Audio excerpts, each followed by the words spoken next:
Hello friends, welcome to our channel target practice batch. Target practice batch में आपका बहुत बहुत स्वागत है। आज हम आपके लिए बाल विकास एवं अभिज्ञान यानी कि पेडागोगी के 1000 प्रश्नों का सिलसिला जारी रहेगा का भाग 4 लेकर उपस्थित हुए हैं। तो चलिए चलते हैं अगले प्रश्न की ओर। मेरा आज का पहला प्रश्न क्या है कि पियाजे के अधिगम के संज्ञानात्मक सिद्धांत के अनुसार वह प्रक्रिया जिसके द्वारा संज्ञानात्मक संरचना को संशोधित किया जाता है क्या कहलाती है। तो सबसे पहले जानिए पियाजे के बारे में कि पियाजे का जो जन्म है वो 6 अगस्त 1896 कब हुआ था? 6 अगस्त 1896। और कहाँ हुआ था? स्विट्जरलैंड के फ्रैंकोफोन क्षेत्र के न्यूचटेल। कहाँ हुआ था? न्यूचटेल में। ठीक। और आगे हम जानते हैं क्या कि अपने पूर्व ज्ञान को नवीन ज्ञान से जोड़ना आत्मसातीकरण कहलाता है। इसके बाद बालक अपने पुराने स्कीम में परिवर्तन करना आरंभ कर देता है तो यह प्रक्रिया समायोजन कहलाती है। क्या कहलाती है? समायोजन।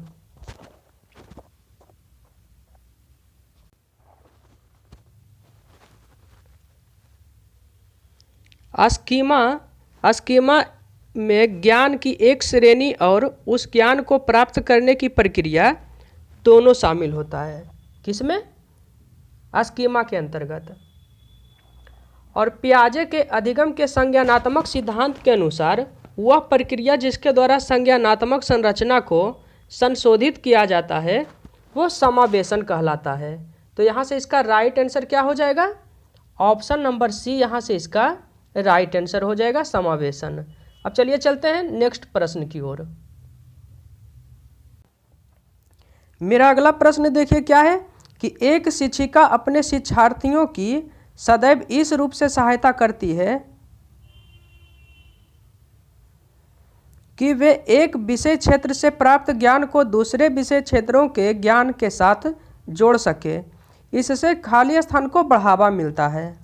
किसमें बढ़ावा मिलता है?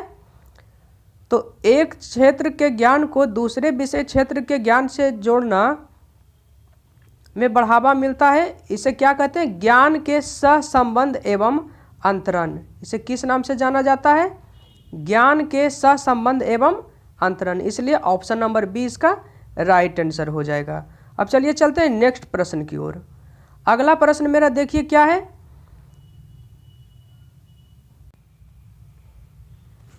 क्वेश्चन नंबर 25 को देखिए। इसमें दिया हुआ है कि एक शिक्षिका अपने शिक्षार्थियों को अनेक तरह की सामूहिक गतिविधियों में व्यस्त रखती है, जैसे चर्चा करना, समूह परियोजना, भूमिका निर्वाह आदि।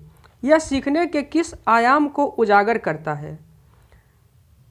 तो यहाँ से इसका राइट आंसर क्या हो जाएगा कि सामाजिक अधिगम, सामाजिक गतिविधि के रूप में अधिगम, यानी कि ऑप्शन नंबर बी इसका राइट आंसर हो जाएगा। अब चलिए चलते हैं नेक्स्ट प्रश्न की ओर। मेरा अगला प्रश्न देखिए क्या है। क्वेश्चन नंबर कौन सा हो गया? 26। एक शिक्षिका अपने शिक्षण में दृश्य श्रव्य सामग्रियों और शारीरिक गतिविधियों का प्रयोग करती है क्योंकि वे शिक्षक को आराम देते हैं। ये गलत हो जाएगा। वे प्रभावी आकलन को सुगम बनाते हैं। ये ठीक है। वे शिक्षार्थियों को वैविध्य उपलब्ध कराते हैं। ये भी ठीक है। लेकिन यहाँ पे सबसे राइट आंसर कौन सा हो जाएगा? उपयुक्त आंसर कि इसमें अधिगम इंद्रियों का उपयोग सीखने को संवर्धित करता है। ऑप्शन नंबर डी यहाँ से इसका राइट आंसर हो जाएगा। अब चलिए चलते हैं नेक्स्ट प्रश्न की ओर। कोहल वर्ग के अनुसार सही और गलत के प्रश्न के बारे में निर्णय लेने में शामिल चिंतन प्रक्रिया को कहा जाता है। तो सही क्या है और गलत क्या है कि प्रश्न के बारे में निर्णय लेने में शामिल चिंतन प्रक्रिया कोहेल वर्ग के अनुसार क्या कहलाता है? नैतिक तर्क। ऑप्शन नंबर बी यहाँ से इसका राइट आंसर हो जाएगा। अब चलिए चलते हैं क्वेश्चन नंबर 28 की ओर।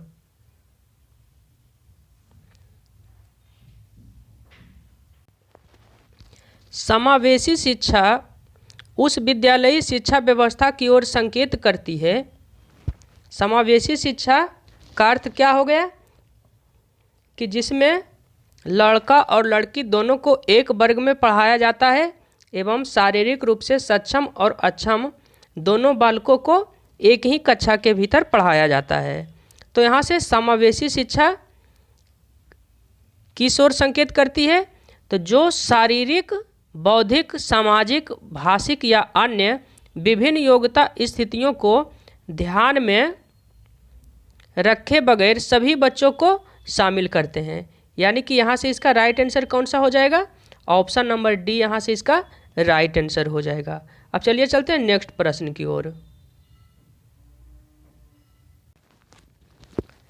क्वेश्चन नंबर 29 मेरा क्या है कि शिक्षकों को अपने विद्यार्थियों की त्रुटियों का अध्ययन करना चाहिए क्योंकि वे प्रायः खाली स्थान की ओर संकेत करती है। जो त्रुटियां होती है विद्यार्थियों में वो किस चीज़ का संकेत करती है? तो योग्यताओं के अनुसार समूह बनाने हेतु दिशा निर्देश। सभी बालकों की समस्याएं जो होती है वो क्या होती है? अलग अलग होती है। तो शिक्षक को उसकी त्रुटियों का अध्ययन करना चाहिए और अध्ययन करने से क्या होगा कि योग्यताओं के अनुसार जो विद्यार्थी की योग्यता है उसके अनुसार समूह बनाने हेतु दिशा निर्देश। ऑप्शन नंबर ए इसका राइट आंसर हो जाएगा। अब चलिए चलते हैं नेक्स्ट प्रश्न की ओर जो कि मेरा 30 नंबर क्वेश्चन है।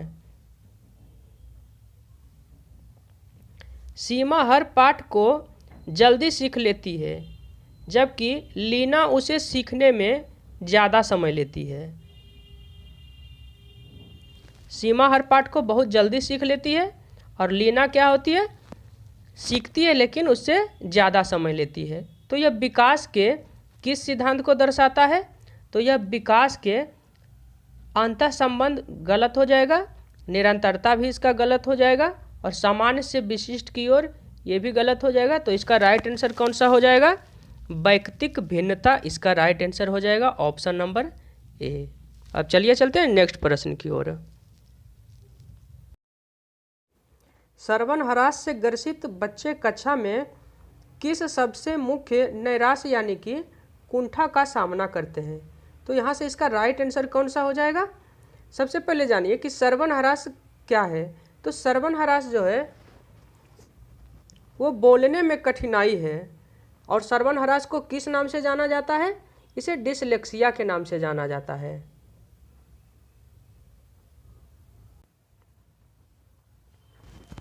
और लिखने संबंधी जो कठिनाई होती है उसे किस नाम से जाना जाता है? तो उसे डिस्ग्राफिया के नाम से जाना जाता है। तो यहाँ से इसका राइट आंसर क्या हो जाएगा कि दूसरों के साथ संप्रेषण करने तथा सूचनाओं को बांटने में अक्षमता। ऑप्शन नंबर ए इसका राइट आंसर हो जाएगा। अब चलिए चलते हैं अगले प्रश्न की ओर। अगला प्रश्न मेरा क्या दिया हुआ है कि आपकी कक्षा में एक छात्र देर से आता है, आप क्या करेंगे? एक में देखिए क्या दिया हुआ है, उसे अभिभावकों को सूचित करेंगे, उसे दंड देंगे, उस पर कोई ध्यान नहीं देंगे। ऑप्शन नंबर ए, बी और डी गलत हो जाएगा। यदि कोई बच्चा कक्षा में देर से आता है तो कारण जानने की चेष्टा करेंगे। ऑप्शन नंबर सी इसका राइट आंसर हो जाएगा। अगला प्रश्न मेरा है शिक्षा का उद्देश्य होना चाहिए। तो शिक्षा का उद्देश्य क्या होना चाहिए? व्यवहारिक जीवन के लिए विद्यार्थियों को तैयार करना। शिक्षा का उद्देश्य क्या है? व्यवहारिक जीवन के लिए विद्यार्थियों को तैयार करना शिक्षा का उद्देश्य। ऑप्शन नंबर डी इसका राइट आंसर हो जाएगा। अब चलिए चलते हैं नेक्स्ट प्रश्न की ओर।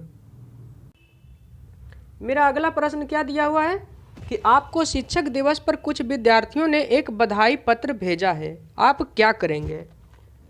कुछ नहीं करेंगे, ये गलत हो जाएगा। उसे धन्यवाद देंगे, ये यहाँ से सही हो जाएगा। उन्हें पैसे की बर्बादी नहीं करने के लिए बोलेंगे, ये भी गलत हो जाएगा, क्योंकि बधाई पत्र भेजा है, कोई गिफ्ट वगैरह बहुत पैसा खर्च नहीं किया है। उन्हें बदले में शुभकामनाएं देंगे, शुभकामनाएं नहीं देंगे, उसे क्या करेंगे, धन्यवाद देंगे। ऑप्शन नंबर बी यहाँ से इसका राइट आंसर हो जाएगा।